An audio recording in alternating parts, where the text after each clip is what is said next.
बिस्मिल्लाहिर्रहमानिर्रहीम, अस्सलाम वालेकुम नाज़रीन, आप देख रहे हैं प्रोग्राम द लास्ट आवर। मैं हूं यासिर रशीद और स्टूडियो मेरे साथ मौजूद हैं सीनियर तजज़ियाकार राना मोहम्मद अजीम साहब। नाज़रीन, आज 63A नज़र सानी केस का मुख्तसर फैसला जारी कर दिया गया, जिसमें यह कहा गया कि 63A का जो पहले फैसला था उसको कलअदम करार दिया जाता है और नए फैसले में जो तफसीली फैसला है वो कुछ दिन बाद जारी किया जाएगा। और कहा गया कि किसी वजह की मजबूरी में ये फैसला अभी फिल वक्त जारी नहीं किया जा सकता, लेकिन इससे आईनी तरामीम के हवाले से वफाकी हुकूमत की राह शायद हमवार हो चुकी है। वो जो ये समझते थे कि अगर कोई फ्लोर क्रॉसिंग करता है तो फ्लोर क्रॉसिंग में अगर डिस्क्वालिफिकेशन के वो ज़ुमरे में आता है तो उसका वोट शुमार होना चाहिए, अगर वोट ही शुमार नहीं होता तो उसकी नाअहली किस तरीके से हो सकती है। वजूहात जो थी वो वफाकी हुकूमत के नुमाइंदगान यही बताते थे और अब उनके लिए किस हद तक ये राह जो है हमवार हुई। अगर इस केस के हवाले से बताएं तो इस केस में 5 रुकनी ये बेंच था जिसकी सरबराही जस्टिस गाजी फाइज ईसा के पास थी, justice Aminuddin Khan, justice Naeem Akhtar Afghan, justice Jamal Khan Mandokhail, justice Mazhar Alam इस बेंच का हिस्सा थे और ये फैसला 5-0 से आया है। इससे पहले जो फैसला था वो 3-2 से था और अभी के बेंच में वो 2 जजेस शामिल हैं जिन्होंने पहले फैसले से इख्तलाफ किया था और आज भी उन्होंने उसी बात को मद्देनज़र रखते हुए वो पलड़ा जो है उस तरफ को रखा कि उस फैसले को कलअदम करार दिया, तो 3 जजों ने और शामिल होकर उसको कुली तौर पे कलअदम करार दे दिया। अब इस ज़मन में वफाकी हुकूमत की नंबर गेम किस तरीके से पूरी होगी? क्या मौलाना फजलुर रहमान साहब को साथ में ला लिया जाएगा? और अगर मौलाना फजलुर रहमान साहब साथ नहीं मिलते तो फिर किस जमात के कितने बंदे तोड़े जा सकते हैं और किस चीज़ के एवज़ तोड़े जा सकते हैं? मौजूदा सूरत हाल के अंदर ये क्या हुकूमत को सूट करता है कि मौलाना की अदम मौजूदगी में, मौलाना की नाराज़गी की सूरत में वो इस आईनी तरमीम को मंजूर करवा लें? क्योंकि आज मौलाना ने इस बिल को वापस लेने का जो है वो मुतालिबा किया है कि आप इसे वापस लें और आप इसे पेश नहीं करेंगे। मौलाना इसे आईनी और जमहूरी कत्ल के मुतरादिफ करार देते हैं और फिर अगर ये मौलाना की हिमायत इसके अंदर शामिल नहीं की जाती तो इसके मुस्तकबिल में आफ्टर शॉक्स जो हैं वो कितने देखने को मिलेंगे। कल के दिन पाकिस्तान तहरीक इंसाफ ने अपने एहतजाज का ऐलान कर रखा है, लेकिन इसी ज़मन में आज वज़ीर दाखिला मोहसिन नकवी साहब ने प्रेस कॉन्फ्रेंस की और उस प्रेस कॉन्फ्रेंस में उन्होंने ये बताया कि हम पूरी तैयारी करके बैठे हैं, बाद में कोई गिला ना कीजिएगा। दफ़ा 144 नाफिज है। गैर मुल्की जो लोग हैं वो पाकिस्तान आए हुए हैं, मलाइशियन जो वज़ीर आज़म है वो पाकिस्तान के दौरे के ऊपर है, सिक्योरिटी वहाँ पर जो है वो भारी नफरी उसकी तैनात की हुई है। दफ़ा 144 के नफाज के बाद भी अगर आप इस्लामाबाद में दाखिल होने की कोशिश करेंगे तो फिर आपको उसके असरात भुगतना पड़ेंगे। उधर लाहौर की सूरत हाल ये कि 6 दिन के लिए दफ़ा 144 का नफाज कर दिया गया, किसी भी जलसे, जुलूस और एहतजाज की इजाज़त नहीं होगी। अब पाकिस्तान की सियासत किस समत को रवां दवा होगी, इस बारे में बात करते हैं। राना साहब, आज का फैसला 0 का हुकूमत के लिए कितनी बड़ी कामयाबी? बिस्मिल्लाहिर्रहमानिर्रहीम, अस्सलातु वस्सलामु अलैका या सय्यदी या रसूलल्लाह, अस्सलातु वस्सलामु अलैका या सय्यदी या हबीबल्लाह, ताजदारे ख़त्मे नबूवत, जिंदाबाद जिंदाबाद। बात यह है कि आज तो कामयाबी हुकूमत की है जी, कितनी बड़ी नहीं, टोटल कामयाबी हुकूमत की है। आज कुछ लोगों ने इसे सियासी लोगों ने मुख्तलिफ इस पर आरा दी हैं, कुछ लोगों ने इसे कुछ कहा, हम नहीं कह सकते वो चीज़ें, लेकिन एक चीज़ तो बड़ी क्लियर है यासिर साहब, छांगा मांगा की सियासत देखने को मिलेगी। अब ये पता चलेगा कि ज़मीरों के सौदे किस तरह होते हैं, अब पता चलेगा कि ईद से पहले बकर मंडी किस तरह लगती है, अब पता चलेगा कि कौन कितने में बिकता है, किसका ज़मीर किस तरह जागता। अच्छा, आपको एक बात बता दूं, जितने अरकान असम्बली हैं इसमें सिर्फ ज़मीर जागेगा ना, अगर, क्योंकि इसको ज़मीर का नाम दिया जाता है ना, चाहे वो सादा ज़मीर हो चाहे वो किसी और टाइप का ज़मीर हो, नाम इसको ज़मीर का दिया जाता है। और हमेशा ऐसे वक्त में ज़मीर जागता है अपोजिशन के लोगों का। हुकूमत के अंदर बैठे किसी शख्स का ज़मीर नहीं जागता, हुकूमती इत्तेहाद में बैठे किसी शख्स का ज़मीर नहीं जागता, इसलिए कि उनको तो मिलना ही कुछ नहीं। ज़मीर जागता कुछ मिलने से, कोई ठीक ठाक कुछ मिलने से ना। लेकिन राणा साहब, ये छांगा मांगा वाला काम सस्ता नहीं है, अब तो बहुत और चीज़ें हैं। तो तुसी के पल्लियों देने ने, आपने पल्ले से देने हैं, आपकी तो हुकूमत ने देने हैं यार, यहाँ बड़े सियासतदानों ने देने। मेरी बात शायद आप समझे नहीं, मैंने कहा कि छांगा मांगा वाला तो बड़ा सस्ता रेट हुआ करता था, बाद में सिंध हाउस वाला आया, तो अब कौन से वाला है भाई? आप जो होगा ना वो पंजाब हाउस वाला होगा। अच्छा, सीधी सी बात है ना। वो जो पहले बंदे थे उन्होंने खुद इकरार किया कि हम पंजाब हाउस में थे। पंजाब हाउस वाला होएगा, पंजाब हाउस नहीं होगा मरी वाला होगा, मरी वाला नहीं होगा तो स्वाद की तरफ अब ये जा नहीं सकते, तो ज़ियारत वाला हो जाएगा। किसी ना किसी जगह वाला तो होगा ना जहाँ से त्यारे में बासानी या गाड़ी में बासानी लाया जा सके। ये हो ही नहीं सकता कि ना हो। मैं तो मेरे देखें फैसला हो गया, सुप्रीम कोर्ट का फैसला हम भी तस्लीम करते हैं, मनोदन तस्लीम करते हैं। फैसले का वक्त ठीक नहीं है, ये बात बड़ी क्लियर है। लेकिन मेरे 3 सवाल हैं, इसका मुझे आप जवाब दे दें क्योंकि आप समझदार तरीन आदमी। अहलियत तो सर इतनी है ही नहीं। मैंने कल भी एक बात कही थी, नहीं आपकी तो इतनी अहमियत आप सोच नहीं सकते, आपको नहीं ना पता। अच्छा ये मुझे बता के जाना है, पता नहीं है ना आपकी अहमियत बता के जाना है। बात ये है कि आपने एक आर्टिकल बनाया, आपके आइन में इलेक्शन कमीशन ऑफ पाकिस्तान जो है वो कहता है कि जनाब फलां बंदे को इंतहाबी निशान इसलिए अलाट होगा शेर का मुस्लिम लीग नून को कि उनका लीडर उन्हें लेटर देगा ये हमारा उम्मीदवार है, और उसी की बिना पर इलाके के लोग उसे वोट देंगे कि इसके पास शेर का निशान है और ये उम्मीदवार मुस्लिम लीग नून का है।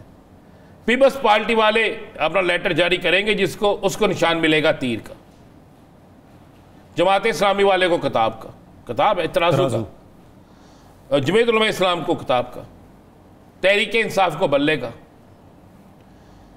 ये निशान क्यों दिए जाते हैं कि उस हलके के रहने वाले लोगों को पता हो कि हमारा उम्मीदवार कौन ये है और हमारे उम्मीदवार का नजरिया, हमारे उम्मीदवार का मंशूर ये है, और हम इसे इस नजरिए पर पीपल्स पार्टी से बेहतर, नून लीग से बेहतर, जमीयत उलमा इस्लाम से बेहतर, जमात इस्लामी से बेहतर समझकर इसे वोट दे रहे हैं। इसी तरह नून लीग वाले को वोट मिलता है जनाब इससे तहरीक इंसाफ से बेहतर, पीपल्स पार्टी से बेहतर, जमात इस्लामी से बेहतर, जमीयत उलमा इस्लाम से बेहतर। जमीयत उलमा इस्लाम वाले को भी इसी तरह वोट मिलता है, जमात इस्लामी वाले को भी इसी तरह, तमाम लोगों को इसलिए मिलता है कि ये उनसे बेहतर है। अब उसका जाती वोट कितना होगा? जाती वोट उसकी फैमिली के होंगे, उसके रिश्तेदारों के होंगे। वो लेता है 1,25,000, 2,25,000, 1,60,000 या 70,000। वो वोट किसके होते हैं? वो वोट होते हैं उन लोगों के जो उस सियासी जमात पे एतबार करते हैं जिसका टिकट या जिसकी हमायत उसे हासिल होती है। अब उस सियासी जमात वो कहती है कि जनाब ये पानी की बोतल पीनी है, तो इसका मतलब है आपने इस पे अमल करना है। अगर सियासी जमात कहती है नहीं पीनी तो आपने इस पे अमल नहीं करना, आपको उसकी बात माननी पड़ेगी, क्योंकि आप अपने जाती वोट बैंक से नहीं, आप पार्टी के टिकट से, पार्टी के वोट बैंक से, पार्टी की हमदर्दी से, पार्टी के मंशूर से, पार्टी के आइन से उसके तहत आप मुंतहिब हो के आए। तो अब आकर आपका अचानक जमीर जाग जाए तो सबसे पहले आप ये करें कि जमीर जागने से पहले आप इस्तीफा दें। इस्तीफा देके कि जनाब मैं आजाद जीत के आऊंगा, आजाद जीत के आने के बाद मैं अपनी मर्जी से वोट दूंगा, फिर तो ठीक है, फिर मुझे बताएं, फिर बिल्कुल ठीक है। ये क्यों नहीं मेरी मोअज़्ज़ज़ अदलिया समझती, ये क्यों नहीं मेरी मोअज़्ज़ज़ अदलिया जो है वो जानती, ये मेरी मोअज़्ज़ज़ अदलिया क्यों नहीं कहती? मेरी अदलिया कहती है कि ये किस तरह हो सकता है हम तनहा लेते हो और हम काम ना करें। मेरी मोअज़्ज़ज़ अदलिया कहती है कि किस तरह हो सकता है कि 5 रुकनी बेंच जो है वो हम ना बनाए, केस ना सुने।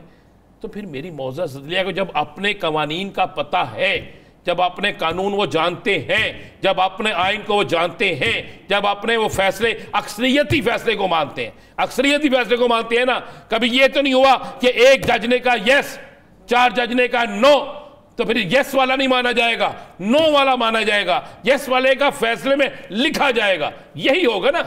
तो फिर क्यों नहीं इसको मानते कि इस शख्स को मुंतखब किया है अवाम के वोटों ने, आप उस शख्स को कहें ठीक है भाई 363 है बिल्कुल लागू नहीं होती, लेकिन शर्त यह है जा एक दफा अपने हल्के में जाके वो हल्के में रेफरेंडम करा ले एक दिन के लिए, लोग कह दें यस ये जो फैसला करेगा मंजूर है, ठीक है मंजूर है। आपने एक इजाजत नहीं दी, आपने पाकिस्तान के उन तमाम वोटर्स के गले पर छुरी फेर दी है जिन्होंने मुख्तलिफ सियासी जमातों के लोगों को उसके मंशूर के मुताबिक मुंतखब करके भेजा था। और आप यहाँ पे खुशियाँ मना रहे हैं, जश्न मना रहे हैं, मिठाइयाँ तकसीम कर रहे हैं कि हमने बहुत बड़ा कर लिया। मैं उमर अता बंदियाल साहब के फैसले को भी गलत कहता हूँ, जो पहले था वो भी उस वक्त गलत फैसला, गलत टाइम पे फैसला था, और आज का फैसला भी गलत टाइम पे फैसला है। बात यह है कि आप यहाँ ये एक फैसला कर दें कि इस मुल्क के अंदर जमाती इंतखाबात नहीं होने। आप फैसला कर दें कि लोगों ने ज़ाती हैसियत से इलेक्शन लड़के आज़ाद आना है, फिर उन्हें आज़ाद आने वालों को आप दें तरजीहात कि जिसको मर्जी वोट डालो भाई, क्योंकि तुम अपने डंडों पे आए हो, तुम अपने जोरे बाजू पे आए हो, तुम्हारे पास अपनी ताकत है, लोग तुम पे एतबार करते हैं, लोग तुम्हारे वादों पे एतबार करते हैं, लिहाजा तुम जिसको वोट दोगे लोग तुम्हारे पीछे खड़े होंगे। अब वो 5 लोगों के ज़मीर बिक जाते हैं, 10 लोगों के ज़मीर बिक जाते हैं, आप वोट उनका कास्ट कर लेते हैं, उनको डिस्क्वालीफाई कर देते हैं, लेकिन उनके वोट कास्ट होने से एक बड़ा नुकसान हो जाता है। उसकी कीमत कौन भरेगा? कौन भरेगा यासिर साहब? मुल्क को कौम भरेगी। मुल्क को कौम भरेगी तो नहीं मरेगी ना, लेकिन उसकी सजा फिर किसको मिलनी चाहिए? ये भी हिम्मत करके कुछ कह दें। कुन्ने बन के बैठे ना रहा करो, कुछ बोल भी लिया करो, कोई कुछ नहीं कहता था। सर मैं नहीं बोल सकता, जो बोल सकते हैं उनका मैं तारुफ करवा देता हूँ। बोलने वाले आ गए। पाकिस्तान के सीनियर सियासत रोहेल असगर साहब ने इसी बीच में हमें ज्वाइन किया है। शेख साहब बहुत शुक्रिया आपके वक्त का। शेख रोहेल असगर साहब, राना साहब बात यहाँ पे उठा रहे हैं कि जिन लोगों का वोट शुमार होना है, उन लोगों का वोट शुमार होने के बाद वो तो नाअहल हो जाएंगे, यानी उन्होंने गलती की होगी तो नाअहल हो जाएंगे, लेकिन उनके वोट की वजह से अगर कोई बड़ी गलती हो जाए तो फिर उसका खुमियाजा किसे भुगतना पड़ेगा? जो पहले जो सिलसिला था मेरे ख्याल में, वो तो जो डिफेक्शन क्लॉज की बात कर रहे हैं ना आप। जी जी, डिफेक्शन क्लॉज की अगर हम बात कर रहे हैं तो उसमें तो ये था कि फाइनेंस बिल पे वो अपनी पार्टी के अगेंस्ट वोट नहीं कर सकते, या पार्टी के खिलाफ वोट नहीं कर सकते, या पार्टी से हट के वोट नहीं कर सकते। जहाँ पे अगर कॉन्स्टिट्यूशन अमेंडमेंट की बात करते हैं तो यहाँ पे भी वही असूल था। अब क्या उन्होंने तरमीम कर दी है और कॉन्स्टिट्यूशन में क्या तरमीम कर दी है कि भी आप वोट कर देंगे उसके बाद आप नाअहल हो जाएंगे। अजीब सा नहीं है वैसे? यही शेख साहब हमारा जो आपकी बिल्कुल यही हम सवाल कर रहे हैं। मैं जो आपकी बात समझ पाया हूँ तो ये तो बड़ा अजीब सा है कि मतलब आप वोट तो कर सकते हैं लेकिन उसके बाद नाअहल हो जाएंगे। उस नाअहली का क्या फायदा? वो भी आप छोड़ देते हैं, उसको कहते नहीं नाअहल भी नहीं है, चलिए इसको माता पिता आजाद कर दीजिए, जो जिसका दिल करता करे। सबसे जरूरी बात जो करने वाली थी, या जो आप इसको अमेंड करना चाहते हैं, वो ये करें कि जो आवाम से मैंडेट लेके आता है एज ए इंडिपेंडेंट कैंडिडेट, उसकी कैंडिडेचर रहना चाहिए। उसको क्यों आप इसमें जिम्मे में ले आते हैं कि जी आप वो किसी पार्टी को ज्वाइन करें, इतने अर्से के दरमियान उसको पार्टी की ज्वाइन करनी पड़ेगी। तो उसको आप करते, ये तो मेरे ख्याल में यही एक जस्टिस था, बड़ा अच्छा था, बड़ा खूबसूरती थी ये कि आप अपनी पार्टी को बिट्रे नहीं कर सकते, आप उनके खिलाफ वोट नहीं कर सकते। अगर ये भी हो गया तो बस ठीक है, अल्लाह खैर सलाह, फिर आप करी जाए, जो आपका जी चाहता करें। मैं इसमें क्या कर सकता हूँ? मुझे क्या परवाह है, मेरा कौन सा वोट है यार? नहीं शेख साहब, आपका वोट हो या ना हो, आपकी एक राय बड़ी मुकद्दम है हमारे लिए, बल्कि पूरी कौम के लिए। कौन मानता है यार, कौन मानता है? सब वक्त और जरूरत की बातें हैं, यहाँ पे कोई असूल तो थोड़ी रह गया। अब कौन सा असूल रह गया? अब तो बदतमीजी, जो जितनी बहुत ज्यादा बदतमीजी करता है वो उतना पॉपुलर है, जो बदलिहाजी करता है, बेहयाई करता है, वो उतना ही पॉपुलर है यार। मैं आपको वो चला, मेरे ख्याल में अब मेरे जैसे लोगों का तो मिसफिट हो गए यार। मैं कभी तो बड़ा सीरियसली सोचता हूँ कि हम कहाँ स्टैंड करते हैं मेरी उम्र के लोग। अच्छा शेख साहब, आप क्या समझते हैं? चले एक मशवरा ही देते हैं, आपकी राय सुन लें। इस आईनी तरमीम जिसके लिए ये सारा कुछ हो रहा है, इस आईनी तरमीम के आने से क्या गरीब को रोटी बर वक्त मिल जाएगी? क्या मुल्क की बात? मैं तो बार बार ये बात कह रहा हूँ, को मेरी बात सुने तो तब है ना। तो आपके बड़े एंकर जो होते हैं ना, बड़े जबरदस्त एंकर, बड़े बड़े समझदार, जीरक और कौड़ी लाने पर वो बयानिए की बात करते हैं। मैं तो हमेशा की बात कहता हूँ, कौन सा बयानिए यार? इतने सादा लोग हैं यार हमारे इस मुल्क के, कसम से। एक बंदा जिसने 5-10 लाख रुपए क्या अपना सूट पहना होता है और मेरी तरह कलाई पे कीमती घड़ी पहनी होती है, बड़े खूबसूरत बूट पहने होते हैं, और बाद वो गरीबों की कर रहा होता है, गरीब तालियां बजा रहे हैं कि यार देखो ये कितनी अच्छी बातें कर रहे हैं हमारी। अब कितने सादा लोग हैं यार, मतलब नहीं समझ नहीं आती कब हम ठीक होंगे। तो शेख साहब मियां साहब ने भी कल कुछ कह दिया है इस अवाम के मुतल्लिक, बड़े खूबसूरत अल्फाज इस्तेमाल किए वो। कौन से वाले सर? हाँ, मियां साहब ने कल कहा ना जी कि आपका भी कसूर, आपने नहीं पूछा। पता नहीं, मुझे तो समझ नहीं आ रही, मैं समझ रहे कहाँ से मियां साहब मेरी बात भी नहीं सुनते। मेरी बात सुने तो मैं उनसे कहूँ कि जनाब 16 साल भी आपका छोटा सगा भाई आपका प्राइम मिनिस्टर रहा है, आप भी वो मिनिस्टर है, आप किससे क्या कर रहे हैं यार? समझ नहीं आ रही कुछ। आप समझ जाएंगे तो मुझे भी समझाइएगा जरा। नहीं शेख साहब, आपने उम्र गाल दी है इस जमात के अंदर। गाल दी है, अल्लाह की कसम। अब तो मुझे यूं लगता है जैसे मैंने अपनी उम्र जाया की है। तो सर क्यों फिर भी नहीं? अच्छा, मैं जब देखता हूँ ना, मैं अमीन गंडापुर वाली की जब मैं तकरीरें सुनता हूँ, उसके अल्फाज देखता हूँ, तो मुझे अपनी उसको देखकर मैं उसको बड़ा अप्रिशिएट करता हूँ कि मुझे अब मेरी जवानी याद करा देता है।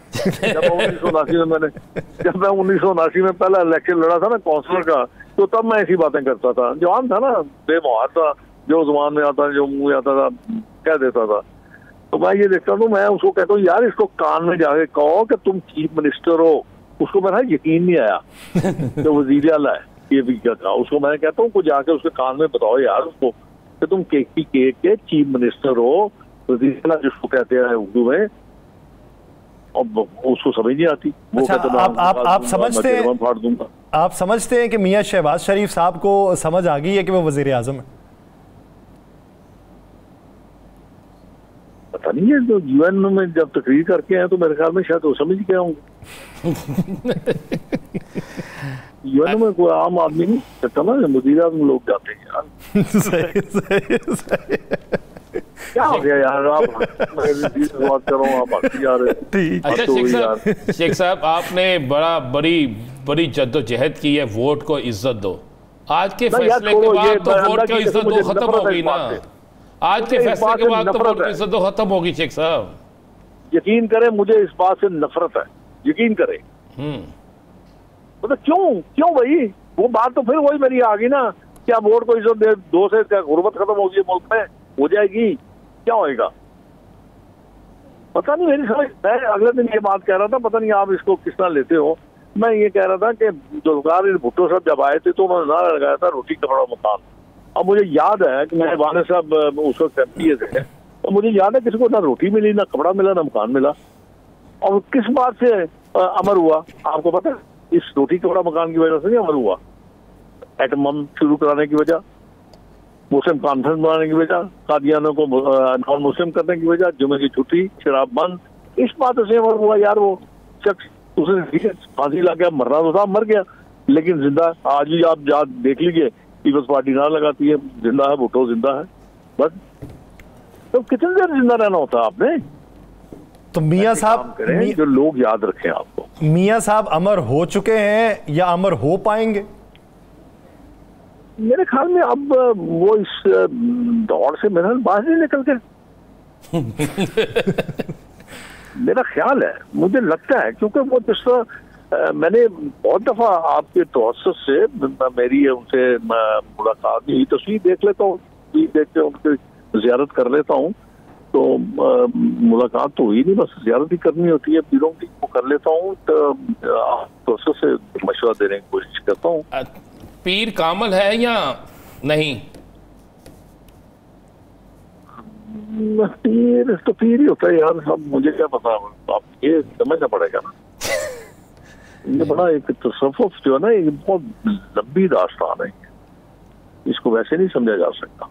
अच्छा शेख साहब, जब आप कहते हैं कि मियां साहब शायद दौड़ से बाहर हो चुके हैं, लेकिन रियाजत तो दोनों की एक जैसी है, जरदारी साहब की और मियां साहब की भी। तो मियां साहब बाहर हो गए तो जरदारी साहब के पास नुस्खा कीमिया कौन सा है कि वो बाहर ना हो सके? आपने कभी जरदारी साहब को आपने कभी स्टडी किया उनको? जी इत्तेफाक है, मेरा उसके साथ भी बड़ा अच्छा ताल्लुक है, ताल्लुक रहा है उसके साथ, अभी भी ताल्लुक है, इस्लाम है। लेकिन बड़े लोगों के साथ तो इस्लाम जरूरत इस्लाम होती है ना, वो तो उनको जरूरत होगी, इस्लाम कर लेंगे, मिल लेंगे। तो बात ये है कि जरदारी जो है वो बड़े तेज आदमी है, बहुत तेज आदमी है, सब बड़े सादा आदमी है, सादा बिल्कुल सादा लो आदमी। अस्पताल वाली क्वालिटी तो है ना उनमें। हाँ अस्पताल में लेटने वाली क्वालिटी तो है ना? नहीं, वो बीमार है सीरियसली। वो देखे ना, सारी दुनिया ने मास्क उतार दिया, वो लगा के कर रहे हैं। वो हैं बड़े सादा आदमी है वो ऐसे नहीं है। मैं जिन मियां नवाज शरीफ को जानता हूँ वो तो मैंने आपको डिफाइन कर दिया, बड़े एक लफ्ज में, सादा, बस। तो यही सादगी आपको मियां शहबाज शरीफ साहब में भी नजर आती है? नहीं जी नहीं, मियां साहब तो बड़े छोटे मियां साहब, वो बड़े एलिगेंट आदमी है। और देखें उनकी खूबसूरती, देखें जरा उनके कपड़ों का ड्रेसिंग की मैचिंग देखें, उनका जरा उनका आना जाना देखें, बड़े वो तो बड़े आगे की चीज है यार, नेक्स्ट लेवल है वो। अच्छा शेख साहब, आप चूंकि बड़ा अरसा इक़्तिदार के ईवानों में, जब तक मुस्लिम लीग का यानी जब इक़्तिदार था वो भी अपोजिशन में भी रहे, बड़े बड़े आपने दौर देखे। घास खोदता रहा हूँ। तो मुझे सिर्फ ये बता दें, मियाँ साहब बार बार पूछते हैं अच्छी खासी तकरीर करने के बाद अचानक एक लफ्ज़ पूछते हैं, मुझे क्यों निकाला? ये इसका जवाब कहाँ से आ सकता है, और आपको क्या पता है कि मियाँ साहब को क्यों निकाला? यार मैं यही बात उनसे कभी मेरी अगर फतेह इत्तेफाक से अगर कहीं मुलाकात हुई तो मैं उनसे ये कहूंगा कि ये सब ये अब कहना छोड़ दें। यह बड़ी कोई अजीब सी चीज लगती है, बड़ा अजीब सा लगता है इतने बड़े ओहदे पे रहने वाला शख्स किले करता फिरे, वो अच्छा नहीं लगता। और मैं एक और बात कहूँ आपको, जिस हलकत में हम रहते हैं ना, ये कमजोर लोगों के साथ नहीं चलते। तो इसलिए मेरे ख्याल में अब ये चीज जो है ना तर्क कर देनी चाहिए। अब ये अगर है ना मैं अब तुम्हें निकाल के दिखाऊंगा तो फिर लोग बड़ा अप्रिशिएट करेंगे यार। अच्छा, आप ये कहते हैं कि मुझे क्यों निकाला की बजाय तुम्हें निकाल के दिखाऊंगा तो नजरिया मजबूत हो सकता है। देखें आप लोग आपके पीछे जोक आएंगे यार, कितना तगड़ा आदमी। नहीं तो अब क्या छोटे भाई को कहना शुरू कर दें? यार छोटा भाई प्राइम मिनिस्टर है और आप ये कह रहे हैं मुझे क्यों निकाला, तो ये छोटे भाई की आप नो कॉन्फिडेंस कर रहे हैं। हाँ, यही बात तो यही तो एक बात थी जो हम जानना चाह रहे थे कि छोटे भाई को तो पता है ना मुझे क्यों निकाला। नहीं, जान लिया ना आपने? जान लिया जी, बिल्कुल जान। तो मेरा क्या कसूर है? आप सारी बातें मुझसे आप जानना चाहते हैं। लाहौरियों तो लाहौरियों दे कोलों लभदियां गल्लां ना। मेरा मन ताड़ा ख्याल है कि मैं अगला इलेक्शन ना लड़ा की करा। शेख साहब अगला इलेक्शन में इंशाल्लाह लड़ोगे, अल्लाह तुम कामयाबी अता फरमाए। अच्छा शेख साहब, ये बताइए कि आपको क्या लगता है ये आईनी तरमीम में अगर मौलाना रजामंद नहीं होते और मौलाना के जो तेवर दिखाई दे रहे हैं तो मौलाना क्या टफ टाइम दे सकते हैं? नहीं, मौलाना साहब किसी पहाड़ में बैठे हैं, जरा आ जाएंगे थोड़े एक दो चार रोज में नीचे आ जाएंगे। बिल्कुल 2-4 रोज में पारा नीचे आ जाएगा मौलाना साहब। मेरे ख्याल आप मौलाना को जानते नहीं है, आप नहीं जानते। मुझे अफसोस की बात है कि आप जानते नहीं उनको। बहुत अच्छे आदमी है, बड़ा जीरक आदमी है, बड़े सीजन्ड पॉलिटिशियन है वो ऐसा तो नहीं है। अच्छा चले सर, आपको तो सारे ही अच्छे लग रहे हैं और आप भी हमें अच्छा ही बता रहे हैं, तो ये बता दें कि इस वक्त सियासत में बुरा कौन है? मैं। अच्छा, मैं बुरा ही हूँ तो हार गया हूँ ना। नहीं तो अच्छा होता तो मैं भी ईवान में बैठा होता। अच्छा, जितने हारे हैं फिर वो बुरों की सफ में यार। तो और क्या होता है, जो हार गया तो बुरा ही होता है ना। मियां नवाज शरीफ अगर अच्छा होता, एक हल्के से मैं अच्छा होता तो जैसे बाकी लोग बैठे हुए मैं भी वैसे ही बैठा होता वहाँ पे। तो मियां नवाज शरीफ साहब भी तो हारे हैं ना एक हल्के से। नहीं, कब हारे हैं? वो जीते हुए यार। मानसहरा से तो हारे हैं ना। तो लाहौर से एक इलेक्शन तो जीते ही है ना, लाहौर से तो जीते हैं ना। जीता जीत होती है यार। मैं तो अपनी बात कर रहा हूँ। आप वैसे अपने सीने पे बुरा कौन है? मैं बुरा हूँ? आप जरूर मुझे वोट नहीं दिया। सीने पे हाथ रख के ये बताना है कि आपसे ज्यादा वोट लिए होंगे मियां साहब ने। सीने पे हाथ रख के क्या करूं? ये बताएं कि आपसे ज्यादा वोट लिए होंगे मियां साहब ने ऐसी सूरत हाल में। ये जो 85 के इलेक्शन में मेरे वोट ज्यादा नहीं। आप बताएं, ये जो इलेक्शन हुआ है मियां साहब ने आपसे ज्यादा वोट लिए होंगे? अब मेरे से कसम ले लें, मुझे ये भी नहीं पता कि उन्होंने कितने वोट लिए। मुझे अपना पता कि मैंने कितने वोट लिए और कितनी इज्जत से हारा हूं। तो मियां साहब इज्जत से जीते हैं यार। मैं अपनी बात कर रहा हूँ, आप ये सब बीच में ले आते हैं। मैं अपनी बात करता हूँ, आप इसको अप्रिशिएट नहीं करते मेरी बात को कि मैं कितनी इज्जत से हारा हूँ। नहीं, हम इसलिए आपसे जो लोग अभी अच्छा मजे वाली बात यह है कि अभी तक लोग ये समझ नहीं पाए कि मैं क्यों हारा हूँ। कसम ले हम भी नहीं समझ पाए। मैं वही कह रहा हूँ ना। मुझे खुद भी समझ नहीं आ रही कि मैं क्यों आ रहा हूँ यार। आपने उस दिन तकरीर, आप उस दिन ना तकरीर करते वो वाली के टिकट दे ना दे मैं इलेक्शन लड़ूंगा, क्यों किया आपने? नहीं, मुझे आप ये अगर कहें कि मैं किसी का मुलाजिम हूँ तो वो मेरे ख्याल में शायद मैं एक ही हस्ती जिसकी नौकरी करता हूँ बस, और वो अल्लाह बस। और मैं किसी की नौकरी नहीं करता, क्योंकि मौत भी उसने देनी है, इज्जत भी उसने देनी है, रोटी भी उसने देनी है, तो मैं उनसे बस उसकी करता हूँ और मुझसे नौकरी होती नहीं है। और इस उम्र में क्या करना मैंने, ठीक है। अच्छा शेख साहब, एक दुआ है कि 5 साल गुजारेंगे ताकि फिर ना ये आ जाए कि मुझे क्यों निकाला। बहुत बहुत शुक्रिया शेख रुहैल असगर साहब इस हवाले से अपना वक्त देने के लिए। नाज़रीन, दीगर इश्यूज पे बात करेंगे एक शॉर्ट ब्रेक के बाद, कहीं नहीं जाएगा, स्टे विद अस।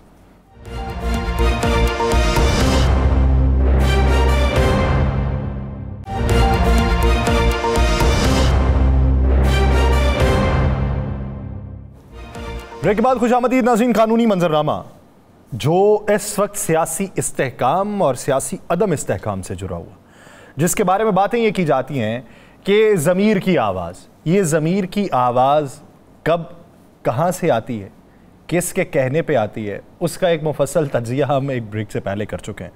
लेकिन कानूनी एतबार से ये जो फैसले हैं, क्या इसके बाद भी कोई कानूनी मंजरनामा हो सकता है? क्या कोई ऑप्शंस हो सकते हैं? आर्टिकल 8 की बातें बहुत हैं। कल के इजलास जो बुलवाया गया जस्टिस मंसूर अली शाह साहब की तरफ से, उसकी हकीकत क्या होगी या उससे आउटकम क्या निकल सकता है? तो माहिर कानून अहमद अवैस साहब ने हमें ज्वाइन किया। अहमद अवैस साहब, बहुत शुक्रिया सर आपके वक्त का। सर, बात ये हो रही है कि इस वक्त जो नज़र सानी केस का फ़ैसला आया है, जिसमें पुराने फ़ैसले को कलअदम करार दे दिया गया, तो तारीख क्या बताती है और कानूनी नज़ायर क्या बताती हैं कि जब रिव्यू पटिशन लगी हो और उसमें जजेस तब्दील हो जाएं, तो फिर क्या उतनी ही तादाद वाले दीगर जजेस जो हैं वो बेंच में शामिल हो सकते हैं या फिर उसका तरीक़ाकार मुख्तलिफ है? नॉर्मली तरीक़ाकार मुख्तलिफ होता है, बल्कि सबसे ज़्यादा ज़रूरी होता है कि ऑथर जज का बैठना बहुत ज़रूरी होता है।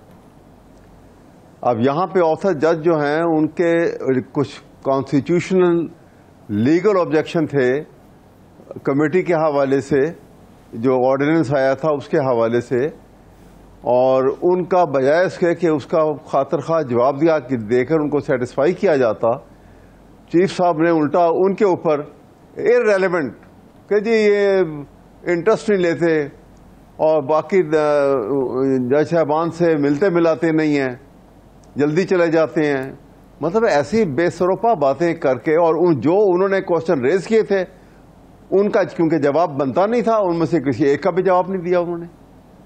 तो ऐसी सूरत हाल जो है वो पैदा करनी, और फिर बेंच को आप जब ऐसी हालत होती है तो आप बेंच ज़्यादा बढ़ा देते हैं, क्योंकि वो ऑथर जज जो हैं वो बैठे नहीं बीच में। 2 जज साहबान जो चीफ जस्टिस थे, मंदयाल साहब वो रिटायर हो गए, एजाजुल एहसन साहब भी जो है वो भी मुस्ताफ़ी हो गए, चले गए। तो ये 3 जजिस का मेजॉरिटी व्यू था इसके अंदर। अब वहाँ पे जिस अंदाज, और फिर जिस अंदाज में प्रोसीडिंग हुई है, जिस तरीके से ये बेंच बना है, इन सारी बातों को अगर आप रिलेट करें और वो सीक्वेंस ऑफ इवेंट्स को आप देखें तो आप इस नतीजे में पहुँचेंगे कि ये एक ऑर्केस्ट्रेटेड प्लान था जिसको पूरा किया गया है। कि पहले एक्ट इनकी मर्जी के मुताबिक आया, प्रैक्टिस एंड प्रोसीजर से मुतल्लिका था जो इन्हीं के कहने के ऊपर, क्योंकि वो सिचुएशन इनको सूट करती थी। बाद में वो सिचुएशन जब बदल गई तो इन्हीं के कहने पे गालिबन वो एक ऑर्डिनेंस आ गया, और ऑर्डिनेंस के पास होते ही विदिन 1 आवर, 1 घंटे के अंदर अंदर इन्होंने नोटिफिकेशन कर दिया, और नोटिफिकेशन में बगैर किसी वजह के सीनियर जज जो थे जस्टिस मुनीब अख्तर साहब को, उनको बाहर बिठा दिया, और फिर दो जजेस ने मिलके फौरन बेंच बना दिया, कमेटी 3 की थी।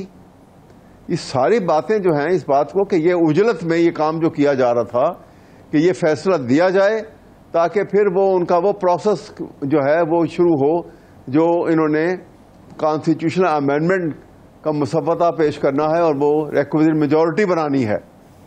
तो एक जुडिशियल डिसीजन के ज़रिए हॉर्स ट्रेडिंग को लीगलाइज किया गया लगता है और फ्लड गेट खोल दिया गया है इन्होंने हॉर्स ट्रेडिंग का, which is very unfortunate for Pakistan. Ahmed Awais साहब, आपने और कोई नहीं, आपने वकला की सियासत भी की, आप अटार्नी जनरल भी रहे, तहरीक इंसाफ से भी आपका एक बड़ा गहरा तल्लक है। एक तो ये थोड़ी सी बता दें, आवाम जानना चाहती है, आपको सुनने वाले ये जानना चाहते हैं, मंसूर अली शाह साहब बुलवा सकते हैं इजलास, कोई जुडिशल कमीशन का कोई इजलास बुला सकते हैं, और अगर इजलास बुलाकर कोई फ़ैसला हो सकता है, अगर अक्सरियत उनके साथ हो, तो क्या जो आज का फ़ैसला है या जो दीगर चीज़ें हैं ये रिवर्स हो सकती हैं? देखिए, मैं आपको ये बताऊं कि इजलास तो वो बुला जजिस का इजलास बुलाना ना उन्होंने, तो वो तो वो इस वक्त सीनियर प्यूनी जज हैं, वो एक सबको सर्कुलेट करेंगे इंक्लूडिंग द चीफ जस्टिस, सबको वो एक इजलास तो बुलाया जा सकता है।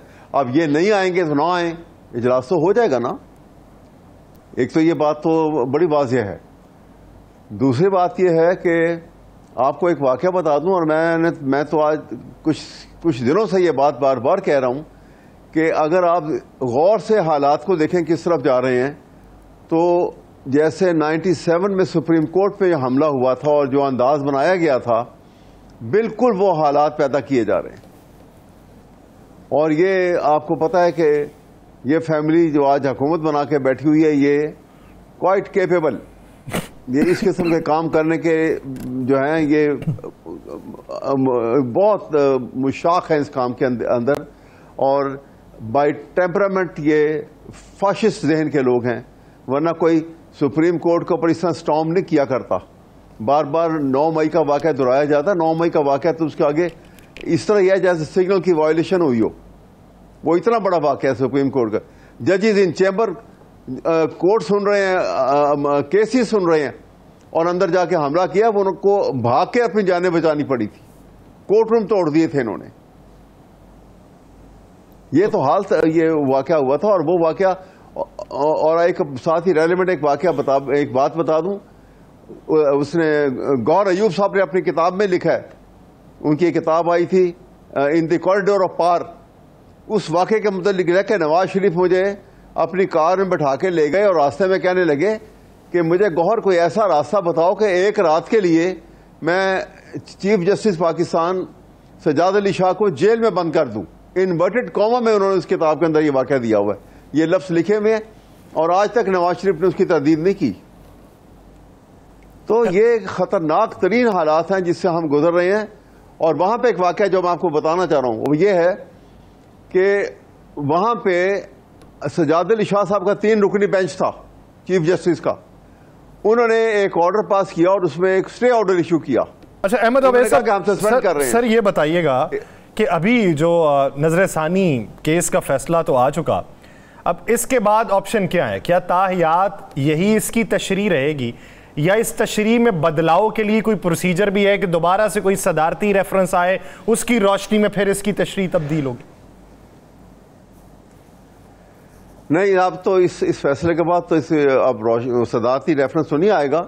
इसके बाद तो एक ही तरीका है कि कॉन्स्टिट्यूशन में ये 63A को अमेंड करके वहां पे वाज़ेह तौर पे वोट को इनवैलिड करार दे दिया जाए। अच्छा, कल कोई इजलास की बड़ी चेमगोइयाँ चल रही हैं, कल कोई इजलास हो रहा है सुप्रीम कोर्ट के अंदर? आप बड़े सीनियर हैं, आपके नोटिस में हो? ये देखिए, बहुत सारी जो है समथिंग ऐसा लगता है कि समथिंग इज ब्रोइंग अप, हो रहा है कुछ। अब एग्जैक्टली कैसे है वो मैं उसको बयान नहीं कर सकता, लेकिन ये बहुत ज़्यादा अंडरकरंट्स जो हैं बहुत फास्ट हैं, और ये सिचुएशन जो है ये अनफॉर्चुनेटली काजी साहब ने पैदा की है, जिनको एहतियात बरतनी चाहिए थी।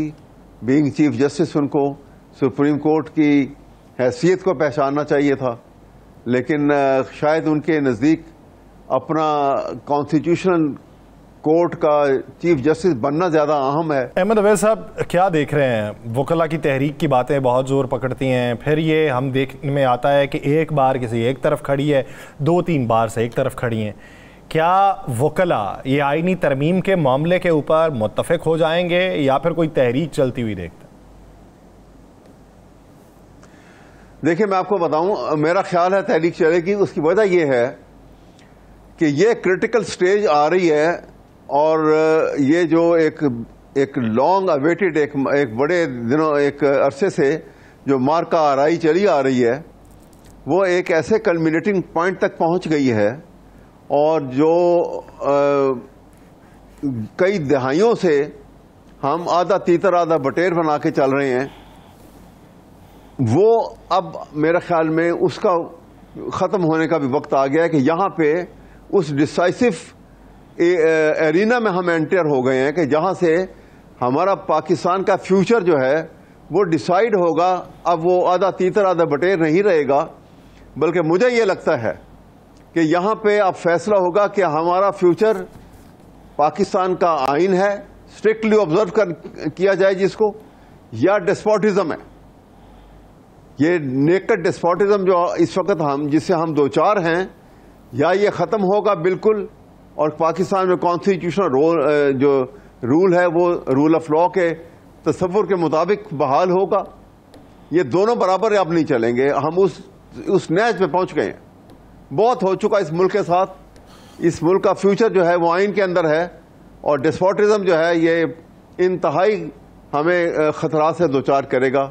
और ये काम कर रहे हैं वो सिर्फ अपनी ज़ात की हद तक सोचते हैं और वो एक खौफ में मुब्तला हैं और वो खौफ उनका जो है वो इमरान खान की पॉपुलैरिटी है।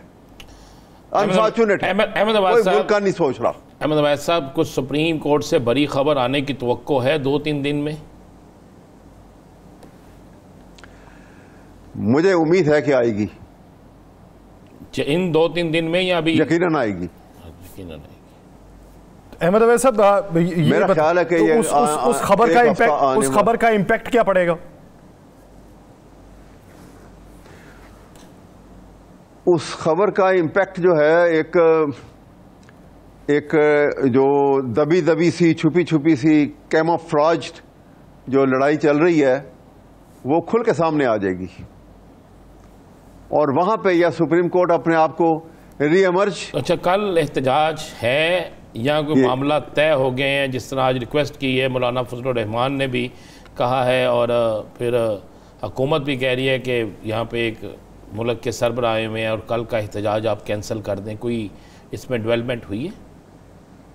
ये अभी लेटेस्ट पोजीशन मुझे मालूम नहीं, क्योंकि मैं भी कुछ मसरूफ रहा। अभी मालूम करूंगा, लेकिन देखें क्या सूरत बनती है।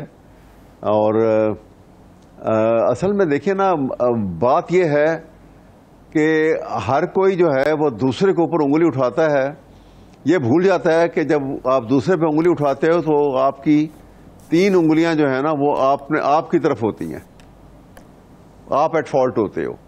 यहां पर भी यही सूरत है कि ये नहीं देखते, ये जो आज जो अहले हुकूमत हैं ये नहीं देखते कि ये किस कंडीशन में और कैसे पार्लियामेंट में घुस गए हैं। कभी यहां पास से भी गुजर नहीं सकते थे इस इलेक्शन के बाद और वहां बैठ के वो अब दूध के धुले बन गए और सब कुछ, हर बुराई जो है वो पीटीआई और उसके लीडर में आ गई। यानी ये दूध के धुले जो हैं वो इस वक्त जो पार्लियामान के अंदर मौजूद हैं किस हैसियत में पहुंचे और किन कंडीशंस में पहुंचे ये उसको खुद सोचना चाहिए। बहुत शुक्रिया अहमद अवैस साहब इस हवाले से अपना वक्त देना। दीगर इश्यूज पे बात करेंगे, एक शॉर्ट ब्रेक के बाद कहीं नहीं जाएगा। Stay with us.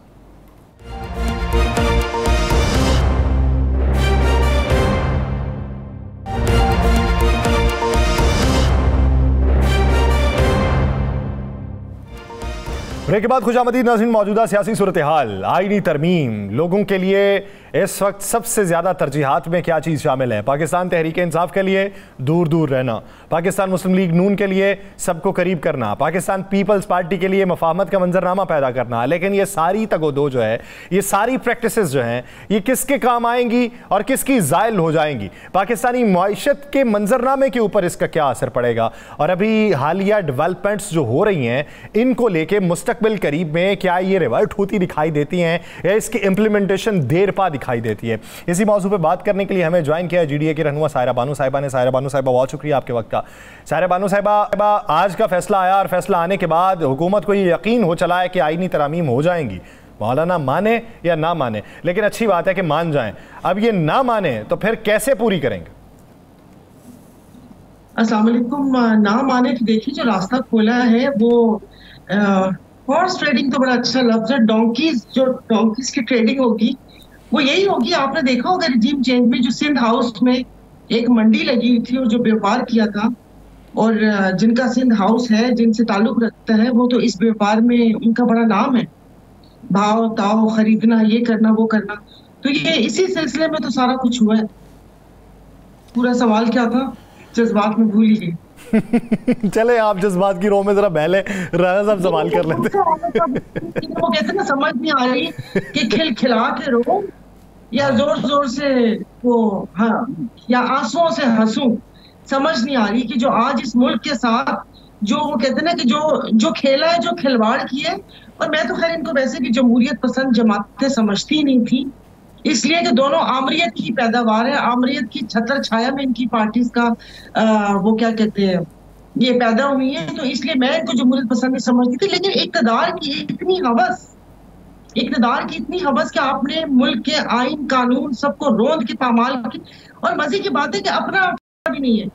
तो बस ये सारे हालात चल रहे हैं। तो इसमें वो कहते हैं ना कि कोई भी मुहब्बे वतन पाकिस्तानी अपने जज्बात पे कंट्रोल नहीं कर सकता। बस अफसोस हो रहा है कि जो एक इनके लीडर ने, जो इनके सो कॉल्ड कायद ने हम 25 करोड़ आवाम को भेड़ बकरियां कहा, तो इन्होंने सच्ची मुची भेड़ बकरियां समझ के ही हमें आंक रहे हैं कि कुछ भी कर लो, इन लोगों ने कौन सा बोला। सायरा बानो साहिबा, आपने वो बात की इक़्तिदार की अवज़, राना साहब सवाल करेंगे। मुझे वो अम्मार इकबाल के कुछ अशार हैं, उसमें कुछ तब्दीली करता हूँ। वो है कि इक़्तिदार की इतनी हवस और बस, चंद अफराद टस से मस और बस इतनी सी दौड़ है, ये दौड़ मुकम्मल होगी तो काम हो जाएगा। अच्छा सायरा बानो साहबा, पहले था वोट को इज्जत दो, अब क्या होगा, नोट को इज्जत दो? वोट को देखें, ये तो सब कुछ वोट की इज्जत के लिए कर रहे हैं। नोट को इज्जत क्या, घरों में चार दीवारी का तकद्दुस जब से ये लाडले आंखों के तारे विराजमान हुए। नहीं, मैं कह रहा हूँ अब नोट को इज्जत दो होगा या वोट को इज्जत दो? नोट को इज्जत, पहले भी वोट तो ऐसे ही उन्होंने खुद से नारा बनाया, बता, पहले दिन से नोट को इज्जत ही थी। ये ऐसे ही मुल्क दो कौमी नजरिए के तहत तो बना, उसके बाद से हमेशा नजरिया जरूरत ही रहा है कि हर अपनी जरूरत के तहत आइन को मोम की नाक की तरह। बट अफसोस है कि हमारे चीफ जस्टिस साहब ने इसकी सहूलतकारी की है, और उसके बाद वो कहते हैं कि कैसे बोल सकते हैं, लेकिन फिर हम उनको कुछ कह भी नहीं सकते क्योंकि उनकी अम्मी ने कहा है कि जो कहते हैं वही होता है, फिर कुछ बोलेंगे फिर।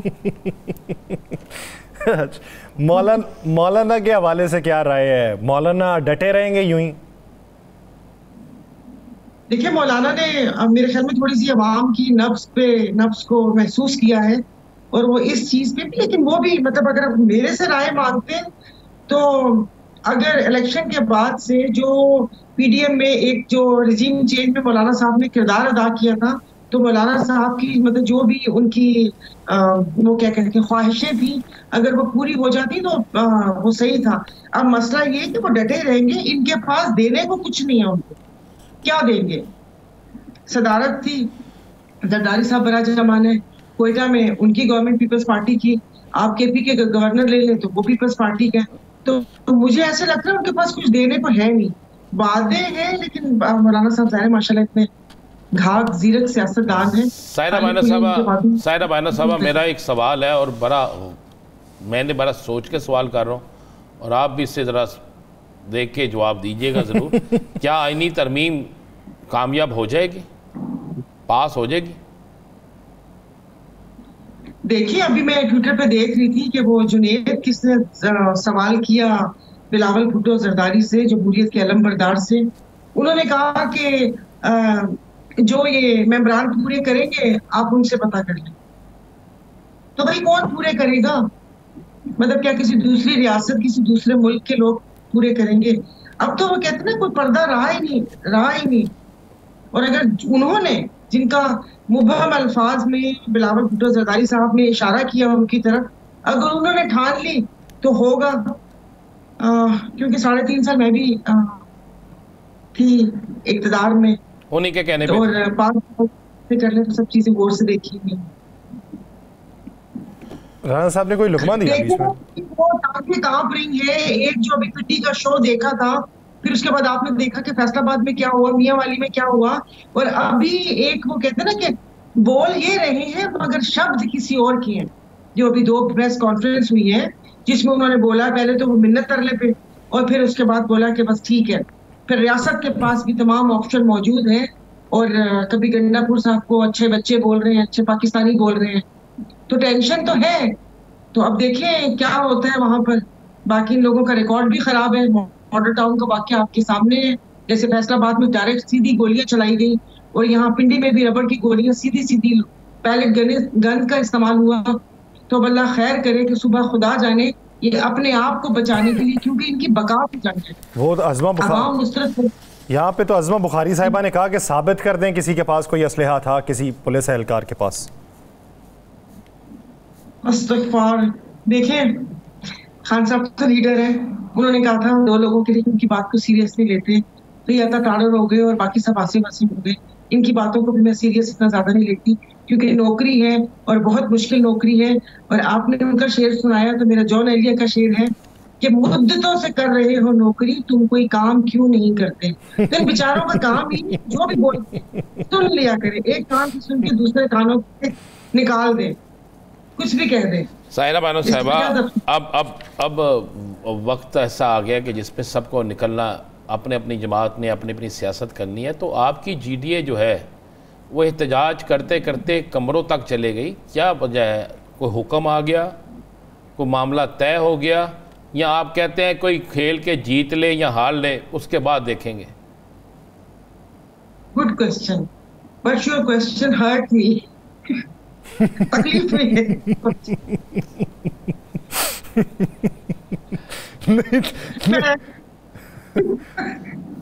मैं क्या करूं? आप सच बोल दें, आप हमेशा की तरह सच बोल दें। चाहिए था, आप बिल्कुल सही कह रहे हैं। मतलब आप ये देखिए कि सच ही बोलना चाहिए, ज़ाहिर जो आवाम सुनना चाहती है, और हम भी लपेट के और झूठ बोलना शुरू कर देते तो फिर बाकी लोगों में हमें क्या फर्क रह जाएगा। बिल्कुल सही है, हमारी जमात का एक स्ट्रॉन्ग मौक़िफ़ इस चीज़ पर होना चाहिए था और खड़े होना चाहिए था इस बात पर।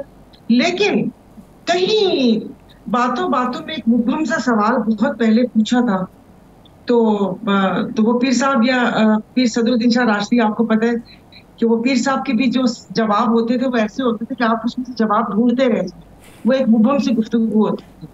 तो जब बहुत पहले ये सारा कुछ हुआ था, तो वही बात है ना कि जिन्होंने पैदा किया उनसे संभल नहीं रहा, खुद ही एक बुत बनाया, अब वो बुत उनके कद से बड़ा हो गया, अब उस बुत को तोड़ने के चक्रों में है। इधर साड़ा वो किरदार मतलब समझ नहीं आ रही, समझ रहे हैं? समझ गए। तो 2 मोहब्बत की जंग है, ये एक पेज वाली जंग है। अब उस पेज पे नाराजगियां हो गई है, सारा कुछ हो रहा है, तो समझ नहीं आ रही कि मतलब समझ आ गई। बस जितना का आप समझिए फिर उतनी की समझ हमें आ गई है। अच्छा, एक मुझे बता दें, फिर यासर सवाल करेगा। मेरा एक सवाल है कि मैं कल से बड़ा परेशान हूँ मियाँ साहब की तकरीर सुन के, और मैंने कोई 8-9 सियासतदानों से, कल मैंने यासर से भी पूछा कि यासर यार तुम बताओ, मियाँ साहब बार बार एक ही बात करते हैं कि मुझे क्यों निकाला। मियाँ साहब को इस सवाल का जवाब कौन देगा? मतलब आप मुझे एक बात बताएं कि जिन्होंने कहा, जिन्होंने किया, आप तो वापस उनकी गोद में बैठे में, उनकी छत। अभी एक पूरे देखिए चिड़िया ने खबर दी थी कि उन्होंने जो वो शहबाज शरीफ का नंबर भी क्रॉस कर लिया। वो उनकी हर बात सुनती भी है और मानती भी है। तो पूछिए अपनी बेटी से कि पूछे उनसे मुझे क्यों निकाला। हमने तो नहीं कहा है, मेरी पार्टी ने तो निकाला, मैंने तो निकाला, आपने तो नहीं निकाला। वो बेचारी अवाम को, और फिर उनको गम ये भी कि अवाम निकली नहीं। अवाम निकलने का सोच रही थी, उससे पहले आप निकल लिए, उससे पहले वो निकल लिए। अब इस बात का क्या जवाब दें? अब वो तो पुरानी बात हो गई है। और तो आप क्या समझते हैं कि मियाँ साहब अवाम को अब आराम कर पाएंगे? ना जी, वो कहते ना थोड़ा गला नहीं रही। अभी सोशल मीडिया हमें पता चल गया, अभी भी देखिए अपने उनके वही वतीरे उसी पे रो रहे, मोटरवे बनाई है। अरे मोटरवे अपने पैसे तो नहीं बनाई ना, मोटर बैग तो किक बैग से 1 किलोमीटर खुदा जाने कितने बनाई, उसका पैसे अभी तक आप और मैं उतार रहे हैं। हमारे सिंध में तो वो भी नहीं बनी, सुपर हाईवे को थोड़ा सा प्लस्तर करके इन्होंने बोला ये M9 है, हमारे साथ तो वो भी जुल्म हुआ। तो अवाम अब किसी झांसे में नहीं आने की, अभी भी इनकी हरकतें देख लें कि IMF से कर्जा मिला है, ज़ाहिर इनके भाई और बेटी की हुकूमत है ना, तो उसके बाद अरबों रुपए की गाड़ियां, इनके दौरे, इनकी अयाशियां, इस किस्म के लोग, फिर जो उन्होंने अपने तर्जुमान रखे हैं, बाखुदा वो तर्जुमान ऐसा है कि जिसका सियासत से ना भी कोई लेना देना हो ना, उनको भी वो शक्ल ज़हर लगती है।